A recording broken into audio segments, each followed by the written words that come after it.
Charles Gave, vous achetez cette photographie très sombre, très noire d'un secteur bancaire que l'on pensait justement un petit peu sorti de l'ornière, à tel point d'ailleurs que les Américains habilement les ont laissés se refaire la cerise pour ensuite venir les taper et les faire payer. Et pas les faire payer quand ils étaient mal, les faire payer quand ils étaient mieux. Et là, Gaël Giraud nous explique que ça n'est pas ce que l'on croit et que finalement nous sommes face à quelque chose de beaucoup, beaucoup plus fragile. Que les banques aillent mal, c'est tout à fait évident, en particulier les banques européennes. On le sait. Mais aillent mal jusqu'à se trouver à des niveaux de fragilité qui sont systémiques ? Oui, bien sûr. Vous en avez à peu près 70% qui sont en état de quasi-faillite. C'est-à-dire qui sont, si vous regardiez les vieux ratios qu'une banque ne doit pas prêter plus de 12 fois ses fonds propres, puisque ça lui permettait de résister à 2 récessions de suite, aujourd'hui, vous avez toute une série de banques qui ont des fonds propres qui sont à 30. Ils sont à des ratios de leverage qui sont à 30 ou 40 fois. Donc oui, on est dans une situation bancaire absolument abominable. La seule chose que... Comment vous pouvez savoir tout ça alors que visiblement même les autorités prudentielles manquent d'éléments palpables pour pouvoir en attester la réalité ? Vous regardez simplement leur cours de bourse. Vous pensez que c'est suffisant ?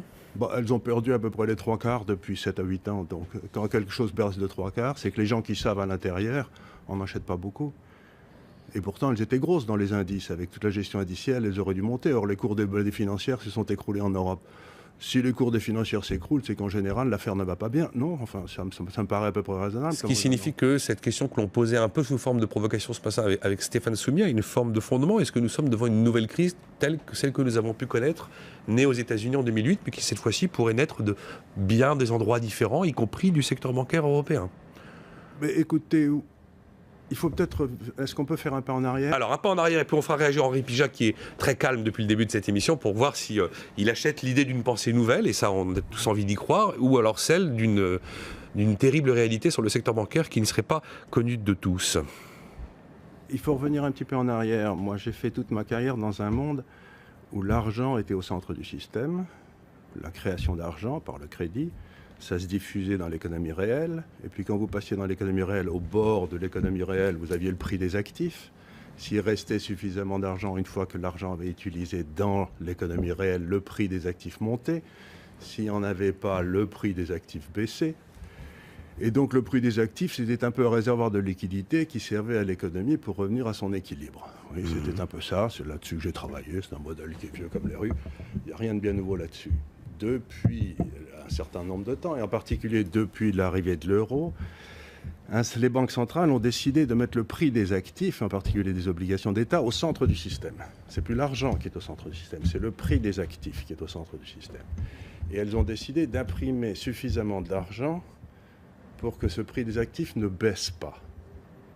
Oui, c'est ce à quoi nous assistons, avec jusqu'à présent des résultats assez probants, sûrement très fragiles, mais probants. Pour le prix des actifs. Oui. Il n'y a aucune preuve que l'argent créé pour le prix des actifs va se diffuser dans l'économie réelle. Pour l'instant, aucune, et ce n'est d'ailleurs pas ce qui se produit. Et donc, c'est bien pour ça que vous avez aujourd'hui un malaise dans les marchés financiers. C'est que les marchés financiers sont montés en raison de cet achat par les banques centrales des actifs, mais que la réalité économique, puisque il n'y a plus de création destructrice dans le système, vous empêchez la destruction avec des faux taux d'intérêt. Et donc, quand vous n'avez plus de création destructrice, ce qui se passe, c'est tout simplement que vous avez une dichotomie énorme qui se passe entre la valorisation des affaires et la croissance économique.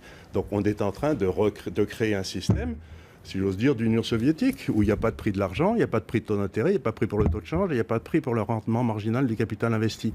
Donc on est dans un système qui n'a plus de prix. Comment voulez-vous qu'un système qui n'a plus de prix puisse avoir une croissance ? Il n'y a plus de taux, il n'y a plus de prix, d'accord. Ça a été totalement pris en otage par les banquiers centraux. Voilà, maintenant, après... Quand vous regardez aujourd'hui, on a des taux d'intérêt négatifs. On a des taux d'intérêt négatifs en France. Vous êtes totalement d'accord avec ce que vient de dire Absolument d'accord avec ce que dit Charles Gave. Et donc le fait qu'on ait des taux d'intérêt négatifs, c'est-à-dire que vous prêtez à quelqu'un 100... Pour des maturités court terme, hein. Oui, des 3, c'est des 3 mois. Vous prêtez à quelqu'un 100 et il vous rembourse 90. C'est assez rare que votre banquier vous paye pour vous prêter de l'argent. Je pense qu'il y a beaucoup de gens qui seraient contents que leur banquier leur prête à des taux d'intérêt négatifs. Ça dit qu'il y a quelque chose qui est complètement faux. La valorisation des actifs est une bulle complètement découplée de l'économie réelle et il va y avoir tôt ou tard une correction, ça c'est évident.